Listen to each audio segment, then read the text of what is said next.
again, guys. Well, thanks for tuning in. This is going to be a regular twice-a-week series where I'm going to be going live and giving you guys some important hot topics that's going to hopefully make things better and improve your awareness of various issues and concerns. Today we're going to talk about a topic which has pretty much occupied me for the last 10 to 15 years. That is aesthetic treatments. Now, a lot of folks also include aesthetic treatments as part of their practice. A lot of physicians out there, you may know who you are. There's even some dentists I've even heard who are incorporating aesthetic treatments into their practice. I like to break things down for people because they ask me, what do I need, doc? If you make anything systematic and organized and disciplined, you can help avoid a lot of confusion. I generally don't like to throw the kitchen sink at people who are trying to rejuvenate themselves. What I want to do is be their partner in addressing specific things that age us. What are the things that make you look older, and what are the things that take away from that youthful appearance? I'm going to break it down into 5 categories for you, so stay tuned, because the last one is, in my opinion, maybe the most important. However, you may have your own opinions, and I look forward to your comments. Feel free to chime in, and I look forward to be able to answer some of those as time permits. Okay, you guys? If you ever see a missing person on a milk carton, what's the first thing you do when they add a time elapsed to their age to make it look older? Wrinkles. So this is going to be wrinkles age us. It doesn't matter who you are. When you add wrinkles to somebody's face, they're going to look older. Now, I like to make things a little bit oversimplified, perhaps, but it's going to be a good idea for people to understand where I'm going with this. If you take a look at somebody's face, you got the eyes, you got the nose, you got the mouth. What are the things that we look for with wrinkles? Well, there's the top 3 areas. There are wrinkles in the forehead, crow's feet, and the so-called 11s or the frown lines, right? These are all caused by muscle activity. And when muscles are overactive, they etch these lines and wrinkles to your face. So, above the nose, especially for beginners when we're teaching our courses, above the nose, we're going to go with Botox or Dysport, as a general rule. Below the nose, you're talking about things like smile lines, marionette lines, and these are caused by volume loss. And these don't get treated with Botox. Botox just relaxes muscles. So how do you fix these lines that are appearing due to age? Well, fillers. Now, depending on what part of the world you're in, there's lots of different fillers on the market, Juvederm, and so on.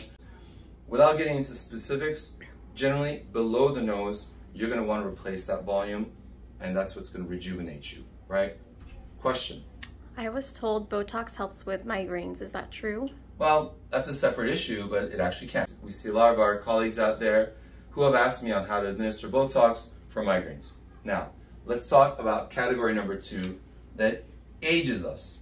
Ready? Pigmentation. Now, pigmentation can be something as very simple as sun damage. You've been in the sun too long, you got that blotchy pigmentation. Sometimes it's called age spots, sunspots, whatever you want to call it. But pigmentation can occur because of lots of things. Maybe you've had acne in the past. Maybe it's left some residual pigmentation on your skin. Either way, pigmentation is a big issue for people because when you're a baby, you got no pigment. Your skin is smooth and basically blemish-free. And this is one reason why in photographs, they tend to want to Photoshop these things and get rid of that, pigmentation to rejuvenate someone.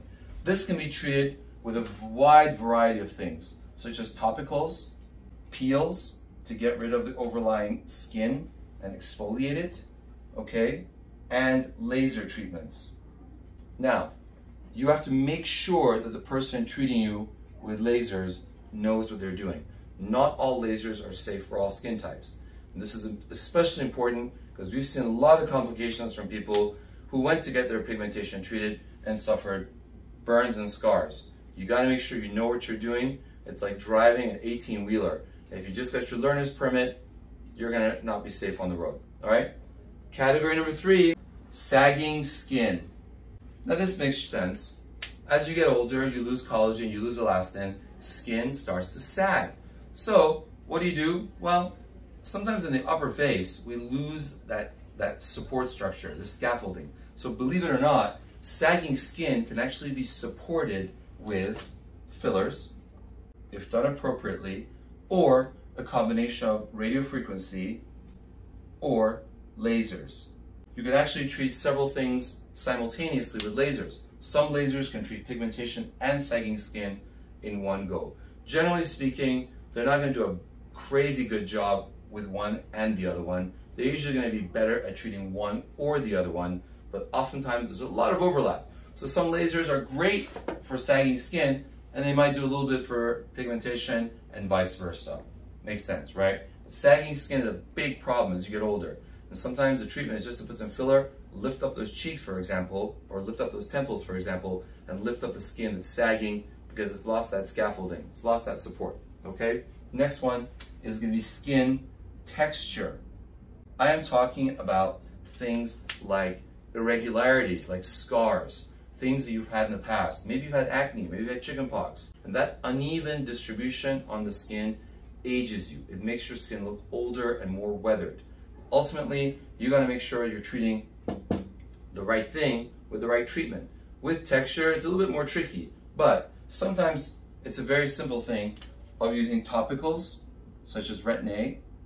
Sometimes I use a chemical peel or a microdermabrasion to exfoliate the surface of the skin and make it look smoother. You can get instant results like this, right? Sometimes I use microneedling. Now in California, you gotta be a nurse to do this, but in a lot of other states, estheticians do this all the time. And then of course, finally, there is lasers. Lasers can resurface the skin, and of course, the right laser has to be chosen for the right skin type. This is important. I cannot emphasize to you enough how much damage I've seen, people going to the wrong place or places that are not really experienced. Finally, most importantly for most people, is the eyes, where you spend 80 to 90% of your time looking at somebody's face. You're looking in the eyes. You're looking at the eyes in photographs. They've done eye tracking.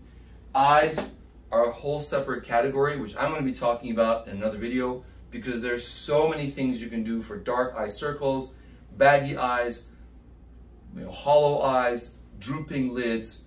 I can't even get into all the things that we can get into. But this is going to be a topic of a future live, maybe even this week, so stay tuned, because I'm going to be covering this topic in extensive detail at the next go-round. Thank you guys so much for watching. I really appreciate your comments and your likes. Stay tuned for the next video. See you.